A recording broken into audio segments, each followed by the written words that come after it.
misinformation circling online about the so-called autism detox treatments. Some products that are promising to remove toxins and heavy metals from the bloodstream are promoted to reverse autism diagnoses. That's a quote. They're often made out of zeolite. That's a mineral found in cat litter. The purported link between heavy metals and autism, that was promoted for years by Robert F. Kennedy Jr., who is also now President Trump's pick to lead the Department of Health and Human Services. The FDA says these products are not approved to treat autism and warns that they can carry significant health risks.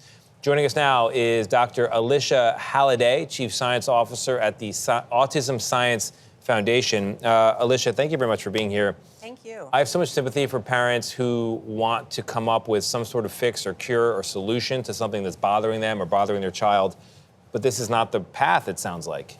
No, this is really not the path. This is one of those things that's popped up because they can make money, right? So anytime somebody can make money off of families who potentially are vulnerable, it becomes of concern to places like ASF. So what is this based on, Alycia? Is there any science or any proof that this has an impact? There is absolutely no science behind this. There's no science behind the idea that individuals with autism have a higher load of any of these heavy metals. It's been tested and disproven.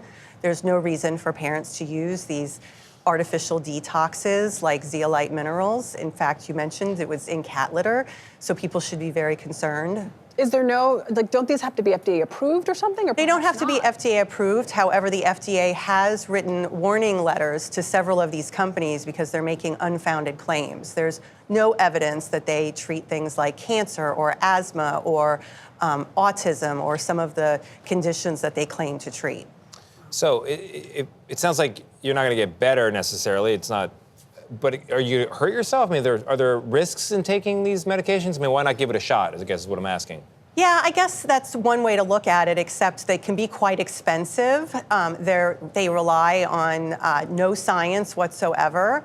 They also can have side effects or interactions with medications. People on autism typically take many different types of medications, either prescribed or off-label, and they can interact with them. And then also, some of these zeolite minerals have been linked to fibrosis, which can cause lung issues, and even mesothelioma. So they can be quite dangerous. So speaking of medications that people might be taking, what are approved and proven treatments for people with autism? Yeah, so anything from certain medications that have been reviewed by the FDA to treat aggression and irritability in people with autism. Also, behavioral interventions that focus on improving speech and communication and allowing people with autism to communicate better. Also, those that improve things like daily living skills.